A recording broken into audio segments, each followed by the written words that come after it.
Mi nombre es Sebastián Reyes, tengo 29 años y hoy puedo decir que soy católico.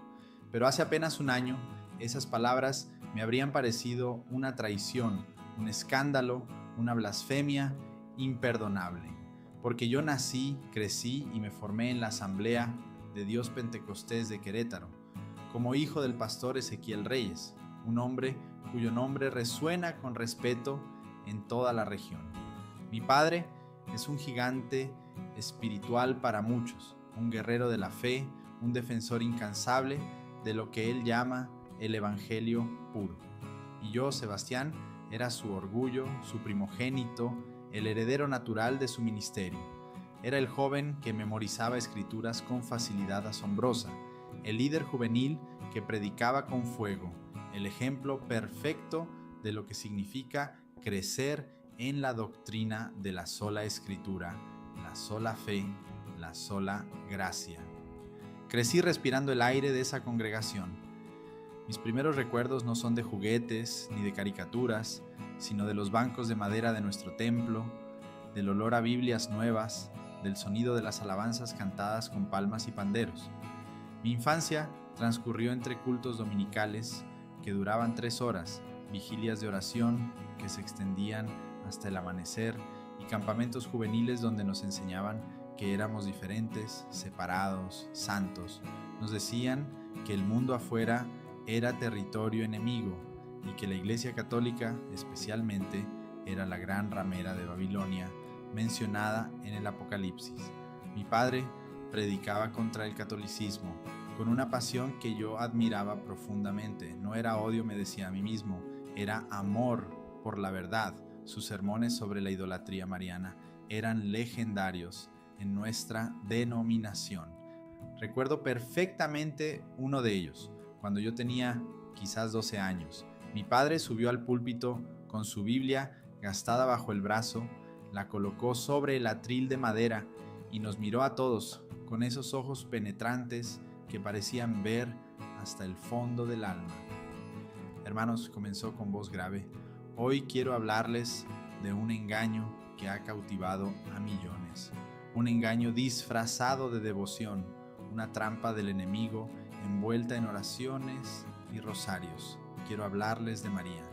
El silencio en el templo era absoluto. Incluso los niños más pequeños dejaron de moverse.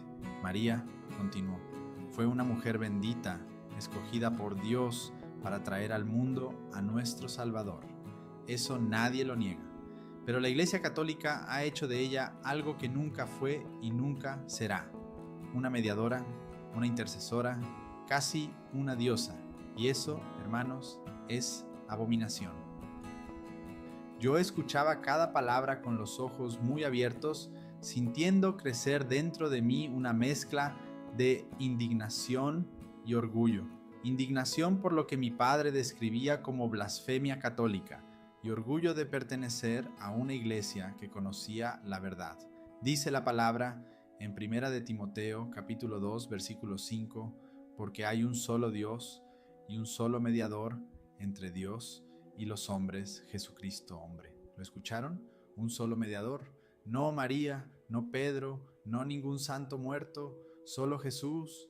Su voz había subido de volumen y varios hermanos comenzaron a decir amén alzando las manos. Los católicos le rezan a María, prosiguió mi padre, golpeando suavemente el atril con el puño. Le piden favores como si ella tuviera poder propio. Eso es idolatría. Le cantan, le construyen templos más grandes que los que dedican a Cristo. La llaman Reina del Cielo, término que en Jeremías se usa para describir dioses falsos. Es un culto pagano infiltrado en el cristianismo. Yo asentía mentalmente a cada declaración. Todo tenía perfecto sentido para mí. María era solo una mujer, una sierva obediente, sí, pero humana y pecadora como todos. Darle cualquier tipo de veneración especial era desviar la gloria que solo le pertenecía a Dios. Mi padre terminó aquel sermón con una advertencia.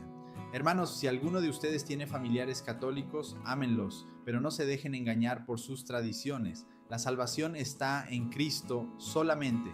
no en María, no en el rosario, no en las misas. Cualquier otra cosa es añadir a la palabra de Dios y eso es pecado. Esas palabras quedaron grabadas en mi corazón como si fueran versículos bíblicos. Y durante los siguientes 17 años de mi vida las repetí, las defendí y las proclamé con la misma convicción que mi padre. Cuando cumplí 16 años, mi padre me permitió comenzar a predicar en las reuniones juveniles. Era mi sueño hecho realidad. Me preparaba con disciplina casi obsesiva, estudiando cada pasaje, memorizando las respuestas a las objeciones católicas más comunes, perfeccionando mi retórica para ser tan convincente como mi padre. En nuestras reuniones, a menudo hacíamos simulacros de debates teológicos. Los jóvenes más preparados tomaban el papel de católicos y yo tenía que refutar sus argumentos. Sebastián, me decía Josué, uno de mis mejores amigos, fingiendo ser un devoto mariano, María es la Madre de Dios. ¿No merece honor especial por eso? Yo respondía de inmediato con la precisión de un cirujano. María fue madre de Jesús en su naturaleza humana, no de su naturaleza divina. Dios no tiene madre, Dios es eterno. Honrarla está bien, pero no venerarla ni pedirle nada. Eso solo le corresponde a Dios. Todos aplaudían. Yo me sentía invencible, armado con la espada del Espíritu que es la palabra de Dios. Pero había una grieta en mi armadura, aunque yo no lo sabía entonces. Una grieta pequeña, casi imperceptible, pero real. Y esa grieta tenía un nombre: el silencio. Cuando tenía 24 años, me integré al equipo de liderazgo juvenil a nivel regional. Viajábamos por diferentes iglesias de Querétaro y estados cercanos, organizando conferencias, retiros y campañas de evangelización. Yo era conocido como el joven que sabía responder cualquier pregunta doctrinal, el apologista nato que podía defender el protestantismo contra cualquier ataque católico o de cualquier otra denominación. Hasta que llegó octubre del año pasado, un retiro de liderazgo juvenil en Tequisquiapan, un pueblo hermoso de calles empedradas y clima agradable. Éramos unos 50 jóvenes de diversas iglesias y los líderes mayores nos acompañaban para enseñarnos y guiarnos. Entre ellos estaba el pastor Armando Medina, un hombre al que yo admiraba casi tanto como a mi padre.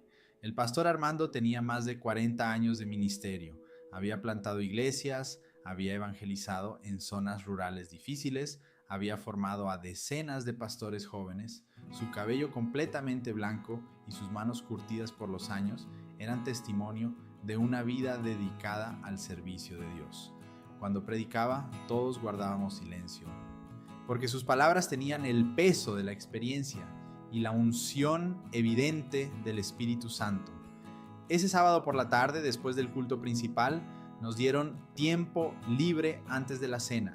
Algunos muchachos jugaban fútbol en un terreno cercano, otros descansaban en sus cuartos. Yo decidí buscar al pastor Armando, porque llevaba días con una pregunta que me inquietaba y que no me atrevía a hacer en público. Lo encontré sentado solo, en un banco de madera, bajo un árbol de mezquite, leyendo su Biblia, con esa concentración que lo caracterizaba. Pastor Armando, lo saludé acercándome con respeto. ¿Tiene un momento? Él levantó la vista y me sonrió con esa calidez que siempre irradiaba. Claro, Sebastián, siéntate, hijo, ¿qué te preocupa? Me senté a su lado, sintiendo de repente un nerviosismo que no esperaba. Las palabras me costaban más de lo que pensé. Finalmente, respiré hondo y me lancé. Pastor, quiero hacerle una pregunta que llevo tiempo pensando. Usted sabe que yo me estoy preparando para el ministerio pastoral y me he dedicado mucho a estudiar las diferencias entre nosotros y los católicos. Él asintió, cerrando su Biblia y dándome toda su atención. La pregunta es esta, continué mirándolo a los ojos. ¿Por qué rechazamos a María? O mejor dicho, ¿por qué casi no hablamos de ella en nuestros cultos? Los católicos, yo sé, exageran muchísimo, la ponen casi al nivel de Dios, eso está mal, pero nosotros prácticamente la ignoramos. En toda mi vida, pastor, no recuerdo un solo sermón dedicado a María que no fuera para criticar a los católicos. ¿No es eso también un extremo? La pregunta quedó suspendida en el aire como una nube densa. Yo esperaba una respuesta rápida, clara, contundente, como todas las que había escuchado en mi vida. Esperaba que el pastor Armando me dijera algo como: Sebastián, no la ignoramos, simplemente la ponemos en su lugar correcto como una sierva más de Dios. O quizás hablar mucho de María es peligroso porque puede llevar a la idolatría, por eso preferimos enfocarnos solo en Cristo. Pero el pastor Armando no dijo nada de eso, se quedó callado, un silencio que se extendió durante 10 segundos, 20, 30. Yo podía oír el canto de los pájaros, las risas lejanas de los muchachos jugando, el viento moviendo las hojas del mezquite. Pero del pastor Armando, nada. Me miraba, pero era una mirada extraña, como si estuviera buscando dentro de sí mismo una respuesta que no encontraba. Finalmente, después de lo que me pareció una eternidad, suspiró hondo, y cuando habló, su voz era distinta. No tenía la seguridad de siempre, sino algo que nunca antes había escuchado en él: duda. Sebastián, dijo lentamente, como midiendo cada palabra, te voy a ser completamente honesto contigo, porque eres un joven serio y buscas la verdad. La verdad es que no sé. Sentí como si el suelo bajo mis pies se moviera. ¿Cómo que no sabe, pastor?, pregunté, sin poder ocultar la sorpresa en mi voz.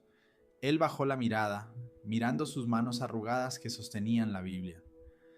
Sé decir que los católicos están equivocados. Eso me lo enseñaron desde el seminario y lo he repetido durante 40 años. Sé citar Primera de Timoteo sobre el único mediador. Sé señalar los excesos marianos.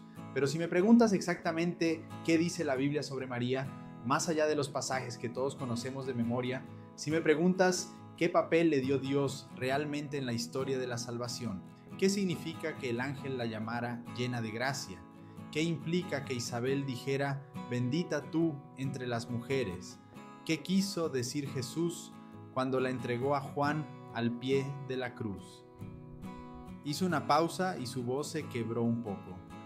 Sebastián, no te puedo responder con profundidad. Nunca lo estudié a fondo. Solo aprendí a criticar, no a entender. Nadie me enseñó teología mariana, solo me enseñaron antimariología. Y eso, hijo, no es lo mismo que conocer la verdad. Sus palabras cayeron sobre mí como un balde de agua helada. Sentí que algo dentro de mi pecho se comprimía, una sensación de vértigo, de estar parado al borde de un abismo que no sabía que existía. Pero pastor, insistí con una urgencia casi desesperada, usted es un hombre de Dios, ha estudiado la Biblia durante décadas. ¿Cómo es posible que no tenga una respuesta? Él me miró con una tristeza profunda en los ojos. Sebastián, el estudio bíblico verdadero requiere humildad para reconocer lo que no sabemos. Yo he sido humilde con muchas cosas, pero en este tema específico tengo que admitir algo doloroso. Solo repetí lo que me dijeron.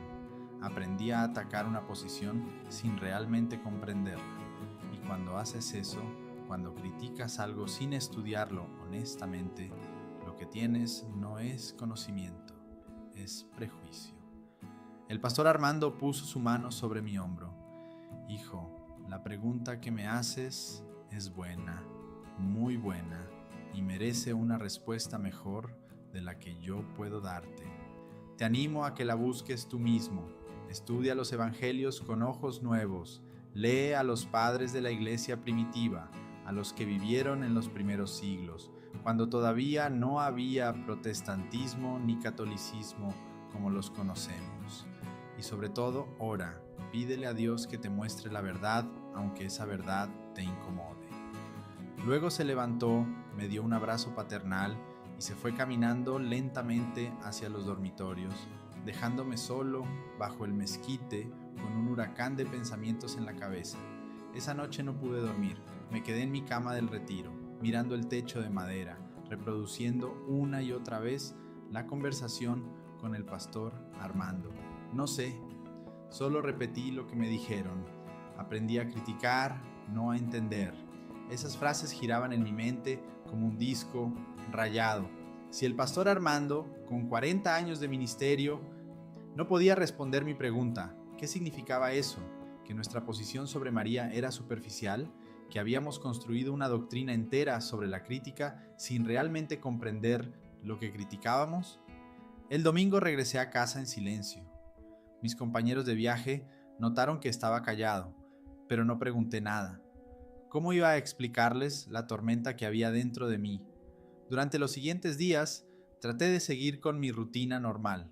Iba a la universidad, donde estudiaba ingeniería industrial, cumplía con mis responsabilidades en la iglesia, pasaba tiempo con mi familia, pero había una angustia constante en mi pecho, una inquietud que no me dejaba en paz.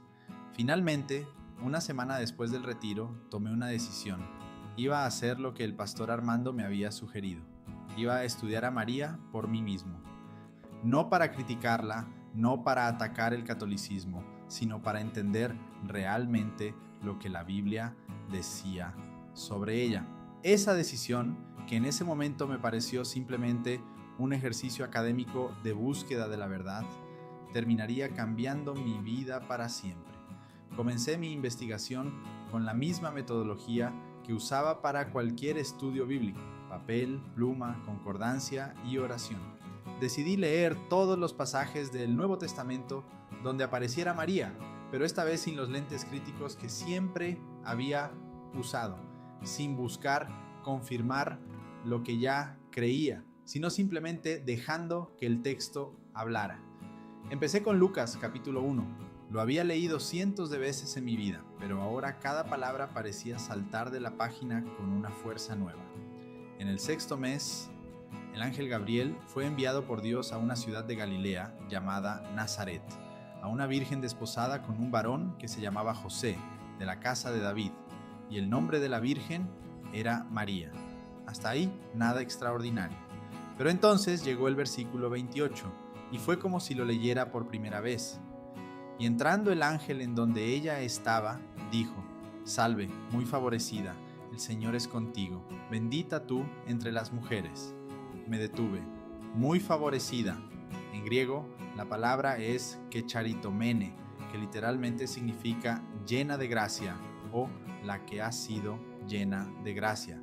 No es un simple cumplido, es una declaración teológica. El ángel no estaba diciendo que María era una mujer normal a quien Dios le iba a dar una tarea. Estaba declarando que ella ya estaba en un estado especial de gracia divina. Bendita tú entre las mujeres. ¿Por qué usar esa expresión? En el Antiguo Testamento, la misma frase se usa para Jael, que mató a un enemigo de Israel y salvó al pueblo. Es una expresión de honor supremo, de reconocimiento de un papel único en la historia de la salvación. Seguí leyendo. María pregunta cómo va a concebir si no conoce varón, y entonces viene la respuesta del ángel en el versículo 35. El Espíritu Santo vendrá sobre ti y el poder del Altísimo te cubrirá con su sombra, por lo cual también el santo ser que nacerá será llamado Hijo de Dios. El poder del Altísimo te cubrirá con su sombra. Esa frase me hizo recordar algo. Busqué en mi concordancia y encontré el paralelo. En Éxodo, cuando la gloria de Dios cubre el tabernáculo, se usa la misma expresión en griego. María estaba siendo comparada con el Arca de la Alianza, el lugar donde Dios habitaba de manera especial entre su pueblo. Si el Arca del Antiguo Pacto era sagrada porque contenía las tablas de la ley, ¿cuánto más sagrada sería María, que llevó en su vientre no a la palabra escrita, sino a la palabra hecha carne? Luego vino la visitación.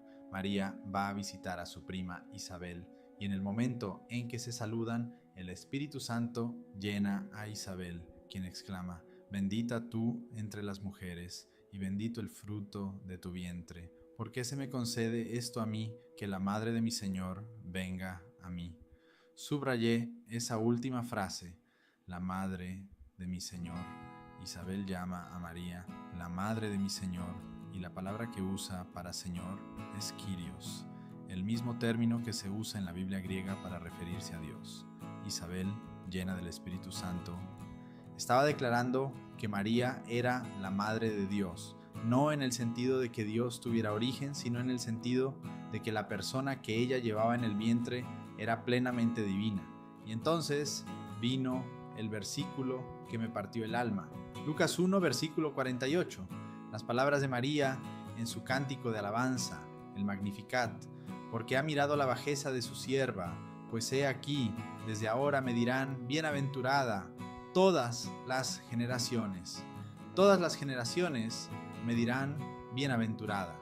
Dejé la Biblia sobre mi escritorio y me recargué en la silla, sintiendo que el corazón me latía con fuerza.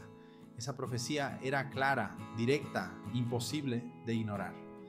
María, bajo la inspiración del Espíritu Santo, declaró que todas las generaciones la llamarían bienaventurada, es decir, bendita, dichosa, especial. Y entonces me golpeó la verdad con la fuerza de un rayo.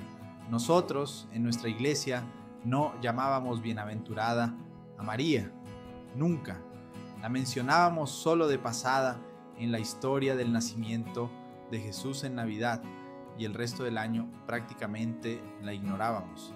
No había canciones sobre ella, no había sermones que honraran su papel, no había oraciones que reconocieran su importancia. De hecho, hacíamos exactamente lo contrario.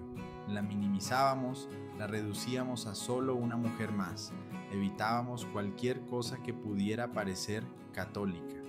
Pero si la Biblia misma, en palabras inspiradas por Dios, dichas por María, profetizaba que todas las generaciones la llamarían bienaventurada, y nosotros no lo hacíamos, entonces nosotros estábamos fallando en cumplir la Escritura. Me levanté de mi silla y caminé por mi cuarto sintiendo una mezcla de confusión y asombro.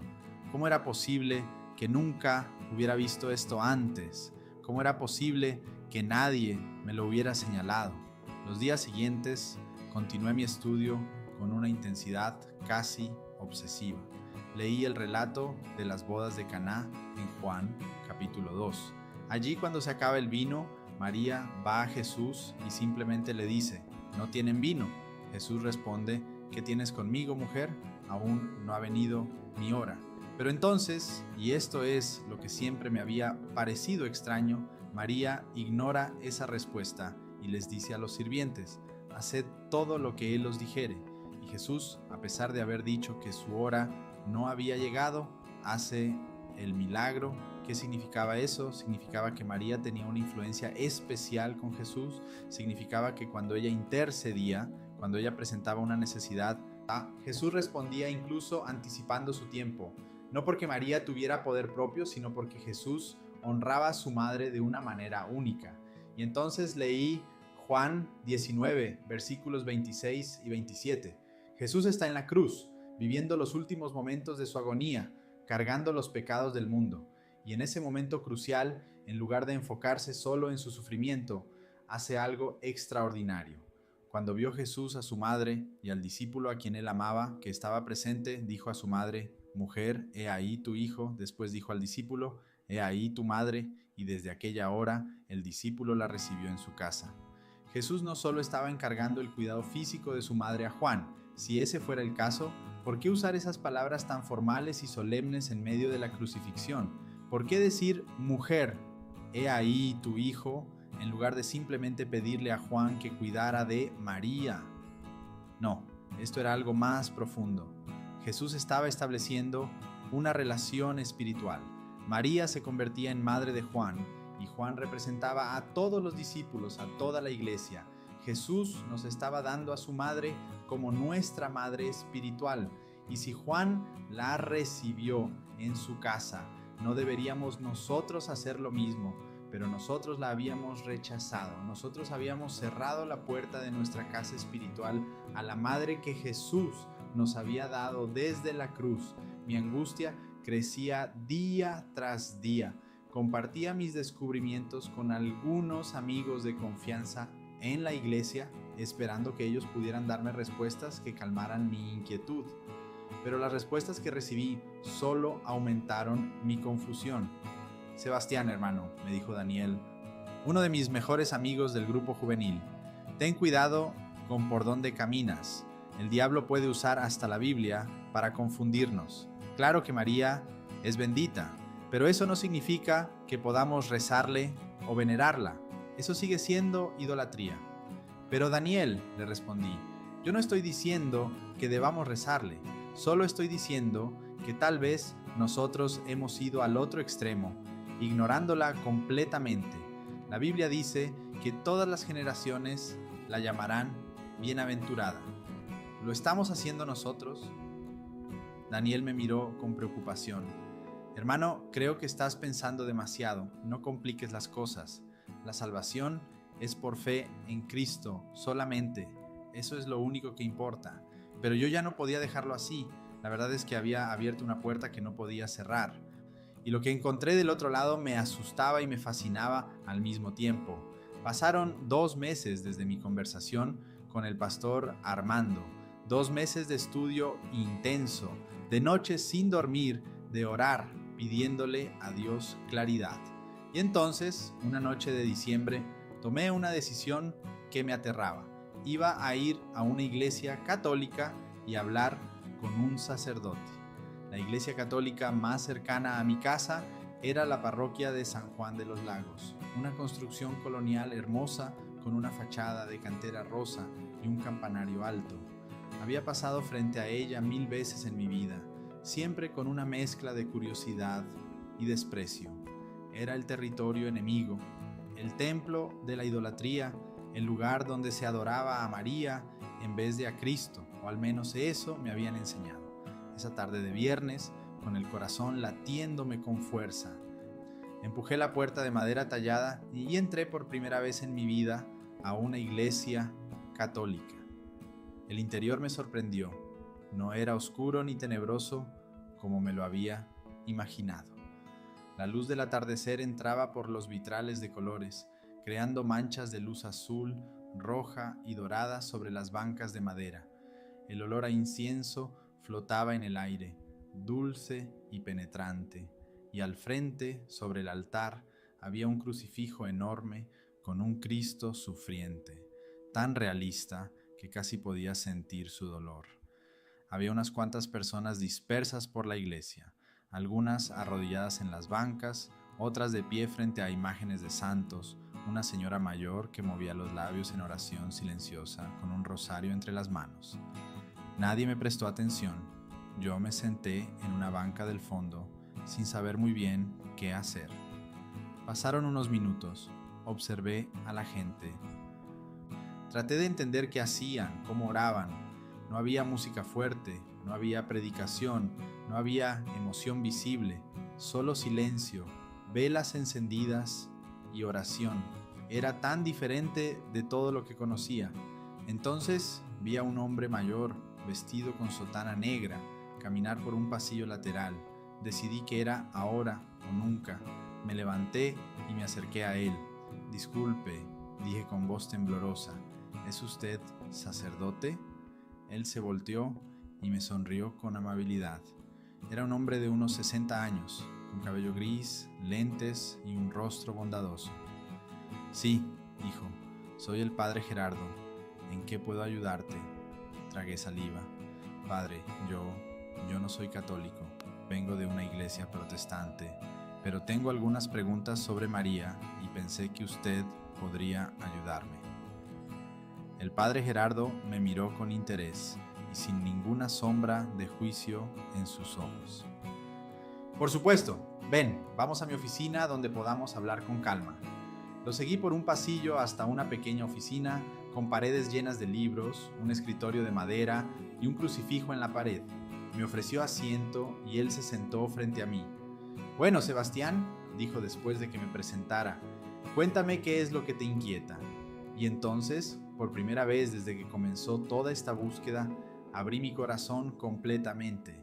Le conté sobre mi educación protestante, sobre el sermón de mi padre contra la idolatría mariana, sobre mi conversación con el pastor Armando, sobre mis descubrimientos en la Biblia, sobre mi confusión, mi angustia, mis preguntas sin responder. El padre Gerardo escuchó todo en silencio, asintiendo ocasionalmente, sin interrumpirme.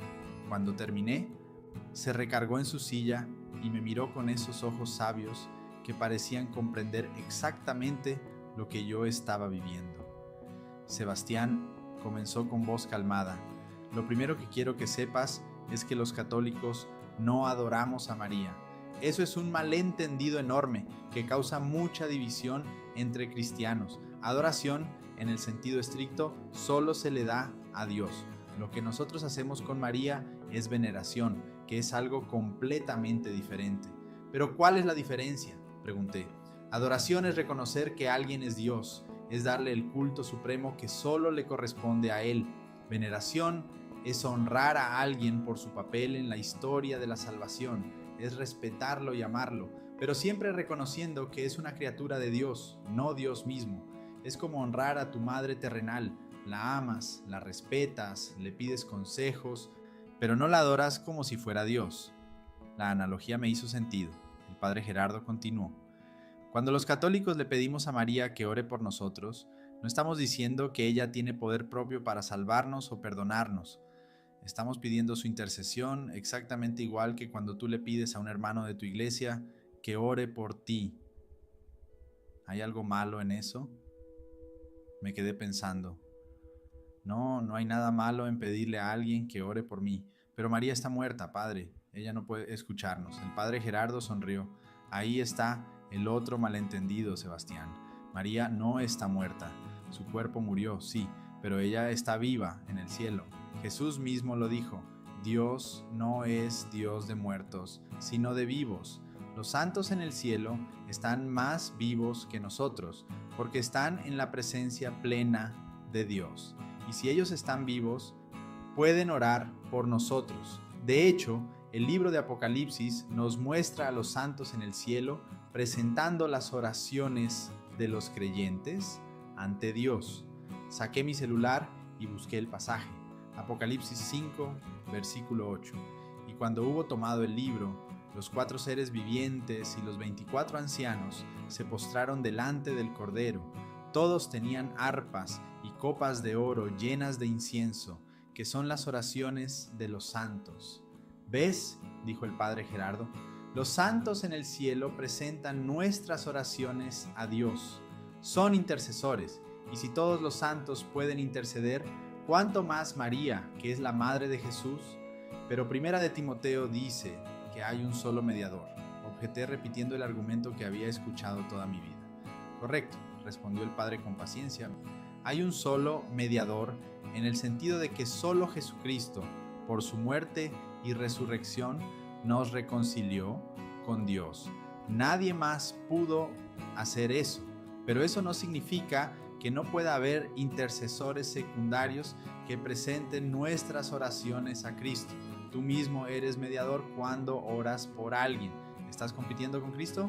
No, estás participando en su obra intercesora.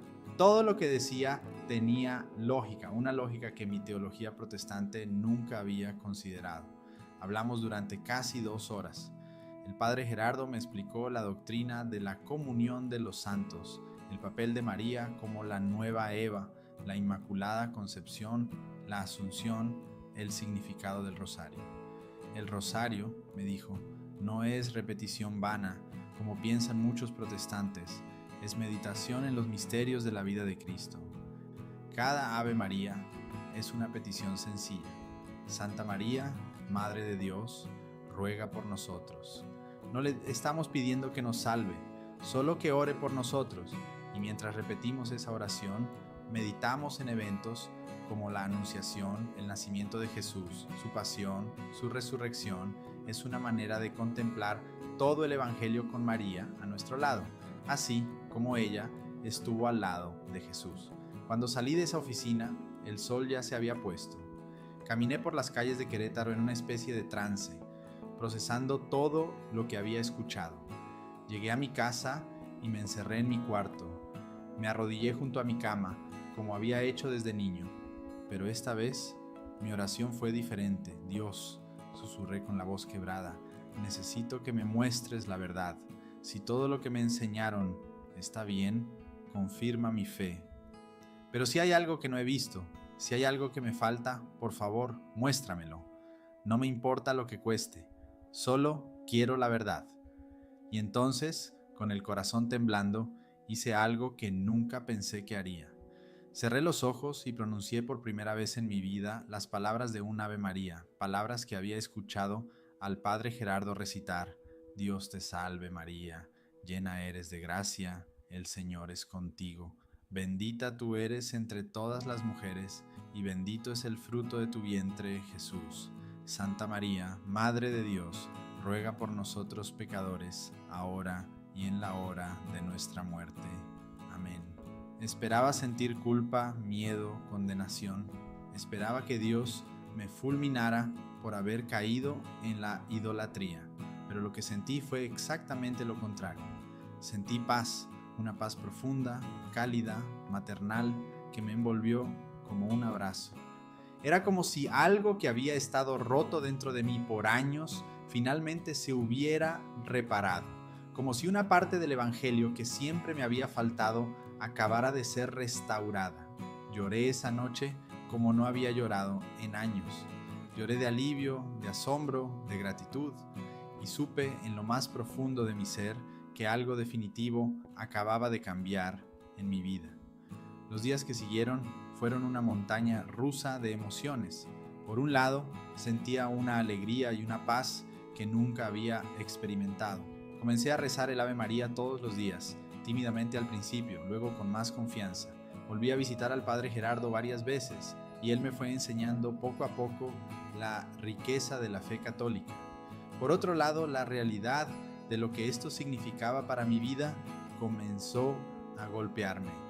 Si yo me convencía de que la Iglesia Católica tenía razón en su comprensión de María, si yo decidía convertirme al catolicismo, las consecuencias serían devastadoras. Perdería mi posición en la iglesia, decepcionaría a mi padre, rompería el corazón de mi madre, sería visto como un traidor por todos mis amigos y hermanos en la fe.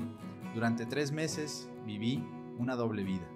En público seguía siendo el mismo Sebastián de siempre, líder juvenil, predicador ocasional, hijo del pastor, pero en privado rezaba el Ave María, leía libros católicos que el Padre Gerardo me prestaba, asistía a misa los sábados por la noche cuando nadie de mi iglesia podía verme, aprendí a rezar el rosario.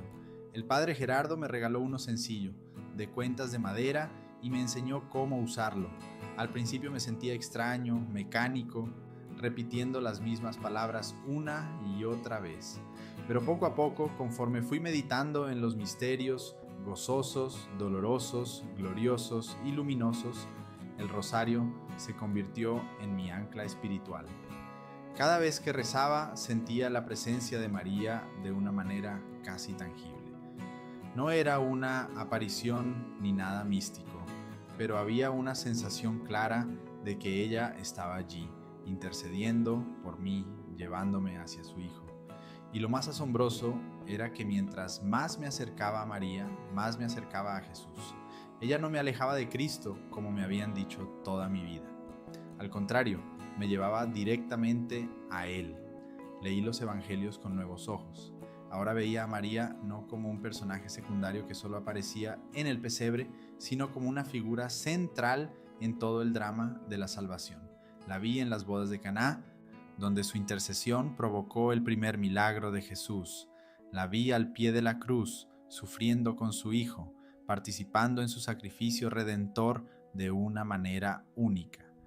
La vi en el aposento alto, orando con los apóstoles, mientras esperaban el Espíritu Santo en Pentecostés.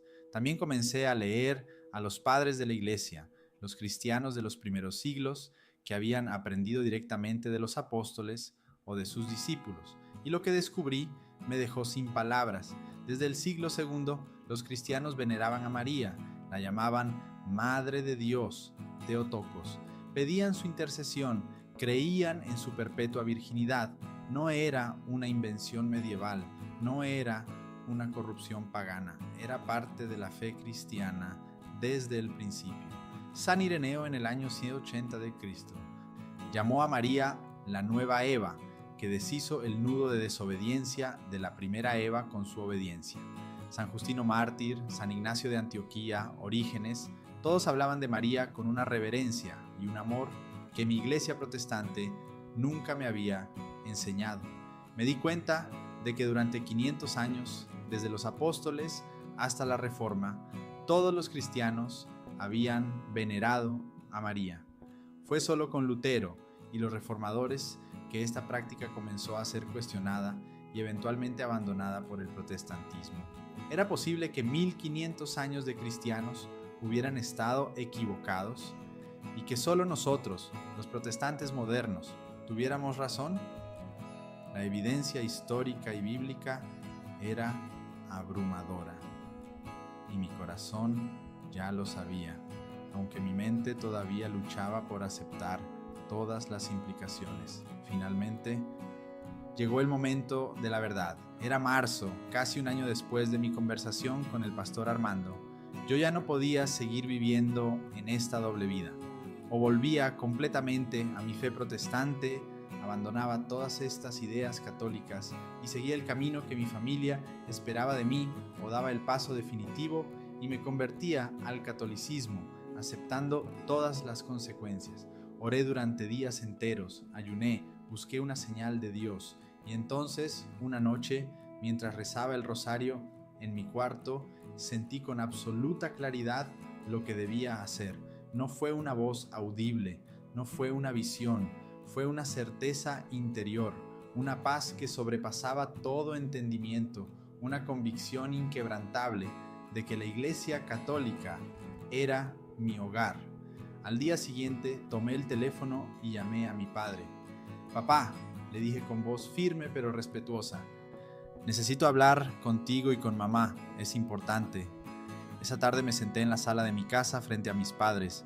Mi madre me miraba con preocupación, mi padre con seriedad. Ambos sabían que algo grande estaba por venir. Respiré hondo y solté las palabras que cambiarían todo.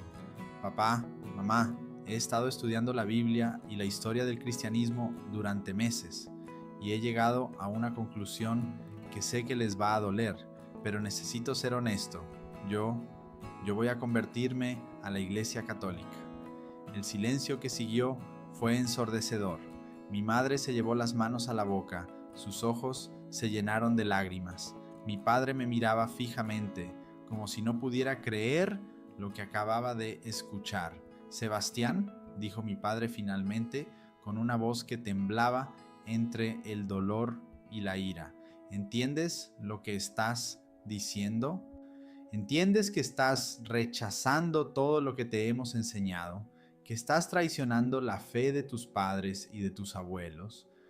«No estoy traicionando la fe, papá», respondí, sintiendo cómo mis propios ojos se humedecían. «Estoy siguiendo la verdad a donde me lleva».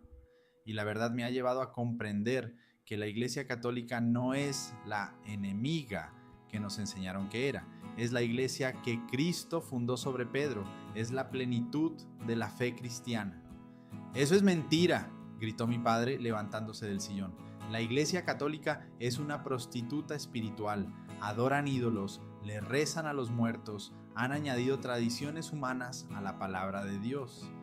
«Papá, por favor», supliqué, «deja que te explique. He estudiado todo eso. Los católicos no adoran ídolos, veneran las imágenes como recordatorios. Igual que tú tienes fotos de tus padres, no le rezan a los muertos, le piden intercesión a los santos vivos en el cielo, y las tradiciones no contradicen la Biblia, la complementan». «No quiero escuchar tus explicaciones», me interrumpió mi padre con dureza. «Lo que quiero es que recapacites antes de que sea demasiado tarde. Has sido engañado, hijo. El diablo se ha disfrazado de ángel de luz y te ha seducido con filosofías y argumentos». «Papá», dije, sintiendo cómo las lágrimas rodaban por mis mejillas, «lo único que me ha seducido es la verdad, y esa verdad tiene un nombre, Jesucristo, y Él me ha llevado a comprender el papel de su madre en la historia de la salvación, algo que nosotros en nuestra iglesia siempre hemos ignorado». Mi padre me miró con una expresión que nunca le había visto. Era una mezcla de decepción profunda, ira y algo que parecía dolor puro. «Si haces esto», dijo con voz quebrada, «si te unes a esa iglesia, entonces ya no eres mi hijo. No puedes servir en nuestro ministerio, no puedes predicar en nuestro púlpito, no puedes tener ningún cargo de liderazgo. Estarás rechazando tu herencia espiritual. Las palabras me atravesaron como cuchillos. Mi madre lloraba en silencio. Yo quería abrazarlos, decirles que todo estaría bien, pero sabía que nada volvería a ser igual. Papá, dije finalmente, yo te amo y te respeto profundamente. Todo lo que soy te lo debo a ti y a mamá. Pero hay algo que me enseñaste desde niño y que nunca voy a olvidar, que la verdad es más importante que la tradición, que debemos seguir a Dios aunque el mundo entero nos abandone. Eso es exactamente lo que estoy haciendo. Estoy siguiendo la verdad aunque me cueste todo. Mi padre no respondió. Se dio la vuelta y salió de la sala. Mi madre se acercó a mí, me abrazó llorando y susurró: hijo, yo no entiendo lo que estás haciendo, pero eres mi hijo y siempre lo serás. Solo te pido que estés seguro de esto. Lo estoy, mamá, le respondí, más seguro de lo que he estado de cualquier cosa en mi vida. Los siguientes meses fueron los más difíciles de mi existencia. Mi padre cumplió su palabra y me removió de todas mis posiciones en la iglesia. Mis amigos, uno por uno, se alejaron de mí. Algunos trataron de rescatarme, organizando sesiones de oración y liberación espiritual, convencidos de que yo estaba poseído o engañado. Otros simplemente me dieron la espalda como si yo tuviera una enfermedad contagiosa. Perdí mi círculo social completo. Las personas con las que había crecido, con las que había compartido campamentos, retiros, vigilias, ahora me miraban con desconfianza o directamente me evitaban. Pero a cambio, gané algo infinitamente más valioso. Gané una madre. El proceso de conversión formal duró 6 meses. El padre Gerardo se convirtió en mi guía espiritual, enseñándome el catecismo, preparándome para los sacramentos, respondiendo pacientemente cada una de mis miles de preguntas. Asistí a clases de Rica, rito de iniciación cristiana de adultos, donde conocí a otras personas que también estaban entrando a la Iglesia Católica, algunos desde otras denominaciones cristianas, otros desde el ateísmo o agnosticismo. Aprendí sobre los sacramentos, esos canales de gracia que Jesús instituyó para santificarnos, la Eucaristía, que no es un símbolo, sino la presencia real de Cristo, la confesión, donde puedo experimentar el perdón de Dios de manera tangible a través del sacerdote, la confirmación que completaría mi iniciación cristiana, y aprendí más sobre María. Estudié las apariciones marianas reconocidas por la Iglesia, Guadalupe, Lourdes, Fátima, todas ellas mostrando el amor maternal de María por la humanidad. Aprendí sobre su Inmaculada Concepción, cómo Dios la preservó del pecado original desde el primer momento de su existencia para que fuera un tabernáculo digno de su Hijo. Aprendí sobre su Asunción, cómo al final de su vida terrenal fue llevada en cuerpo y alma al cielo, anticipando lo que nos espera a todos en la resurrección final. Cada doctrina mariana, lejos de alejarme de Cristo, me acercaba más a Él, porque todas estas verdades sobre María solo tienen sentido en función de quién era su Hijo. María es grande porque Jesús es infinitamente más grande. María es santa porque Jesús es la santidad misma. María es nuestra intercesora porque Jesús es nuestro único mediador y salvador. Llegó finalmente la noche de la Vigilia Pascual, la celebración más solemne del año litúrgico católico, cuando la Iglesia conmemora la resurrección de Cristo. Esa noche yo sería recibido formalmente en la Iglesia Católica. La ceremonia comenzó en la oscuridad total de la iglesia. El padre Gerardo encendió el cirio pascual y proclamó: Luz de Cristo. Demos gracias a Dios, respondimos todos. A partir de ese fuego, cada persona encendió una vela, hasta que toda la iglesia estaba iluminada por cientos de pequeñas llamas. Era una imagen perfecta de lo que había sucedido en mi vida. Había estado en oscuridad y Cristo me había dado su luz. Después de las lecturas bíblicas y la homilía, Llegó el momento de mi profesión de fe. El padre Gerardo me llamó al frente y yo caminé hacia el altar, con el corazón latiendo con fuerza. Sebastián, me preguntó solemnemente, ¿crees en Dios Padre Todopoderoso, Creador del cielo y de la tierra? Sí, creo, respondí con voz firme. Continuó con las preguntas del credo y yo respondí afirmativamente a cada una. Cuando llegamos a ¿crees en la Santa Iglesia Católica, en la comunión de los santos?, sentí una emoción especial. Sí, creía en la comunión de los santos, en esa familia espiritual que incluía no solo a los creyentes en la tierra, sino también a todos los que habían partido antes que nosotros y ahora intercedían por nosotros desde el cielo, incluyendo a María, la madre de todos nosotros. Luego vino mi confirmación. El obispo trazó con aceite santo una cruz en mi frente y dijo: recibe por esta señal el don del Espíritu Santo. En ese momento sentí una calidez que me recorrió todo el cuerpo, una sensación de plenitud de haber llegado finalmente a casa.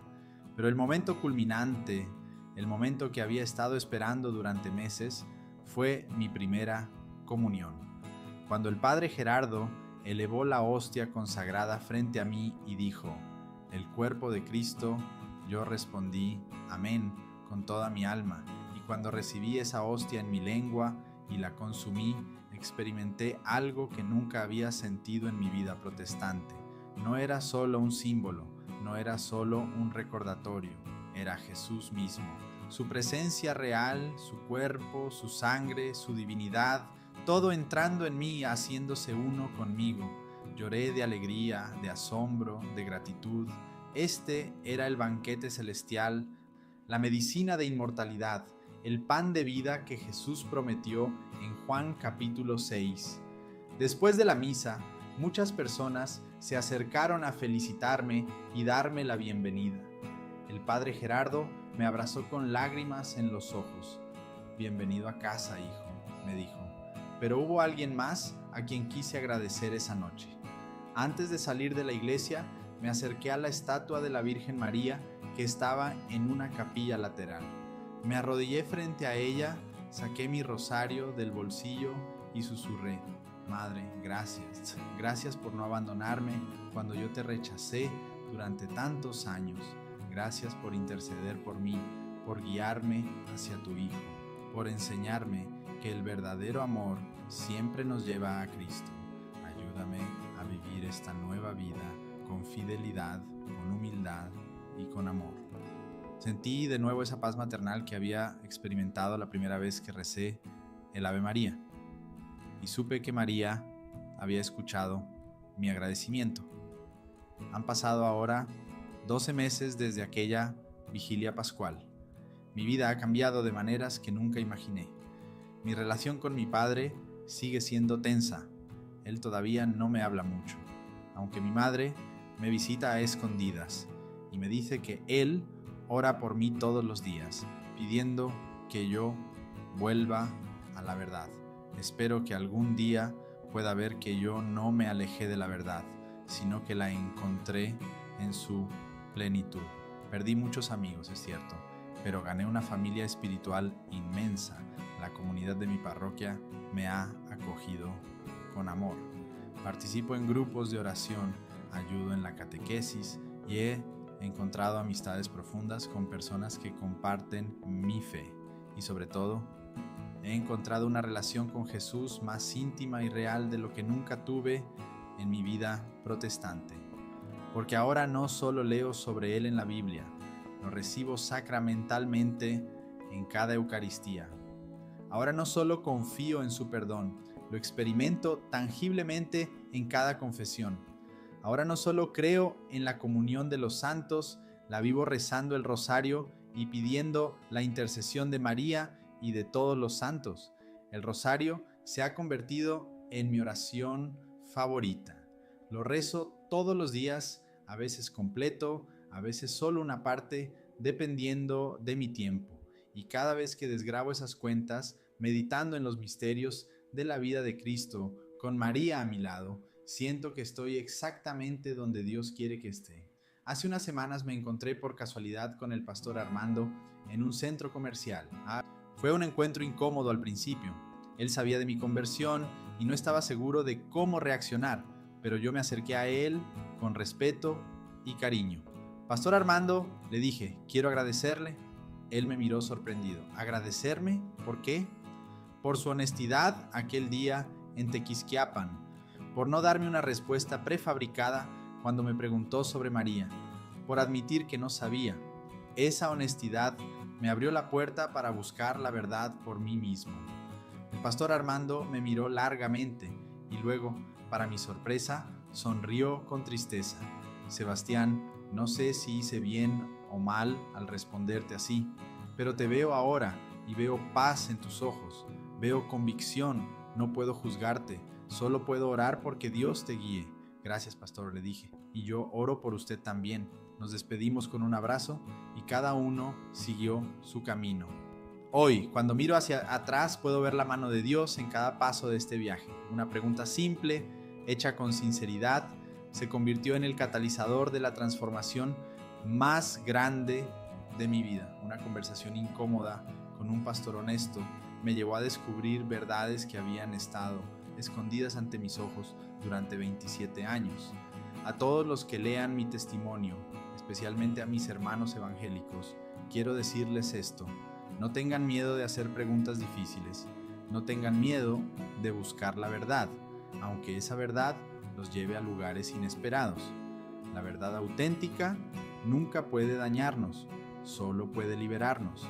Durante años creí que el rosario era satánico, creí que María era solo una mujer más, creí que venerar a los santos era idolatría, pero cuando estudié la Biblia con ojos abiertos, cuando leí la historia de la iglesia primitiva con honestidad, cuando oré pidiendo la verdad sin importar el costo, descubrí que estaba equivocado. La Iglesia Católica no es la enemiga del cristianismo auténtico, es su expresión más completa, más antigua, más fiel a la tradición apostólica. Y María no es una competidora de Cristo, es su primera y más perfecta discípula, la que nos lleva siempre a Él. Hoy soy católico y no me arrepiento de nada. Perdí amigos, perdí posición, perdí la aprobación de mi padre, pero gané una madre en el cielo, gané la plenitud de los sacramentos, gané una fe rica en historia, en belleza, en verdad.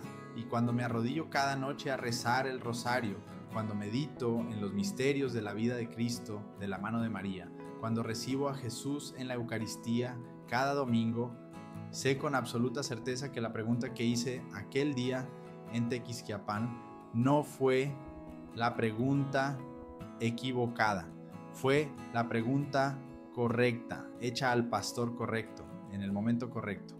Porque esa pregunta y la honestidad con que fue respondida me llevó a un viaje de descubrimiento que terminó exactamente donde debía terminar, en la plenitud de la fe católica, en los brazos de la Madre Iglesia y más cerca de Jesús de lo que jamás estuve. Mi nombre es Sebastián Reyes, tengo 29 años y mi fe, gracias a Dios, nunca volverá a ser la misma.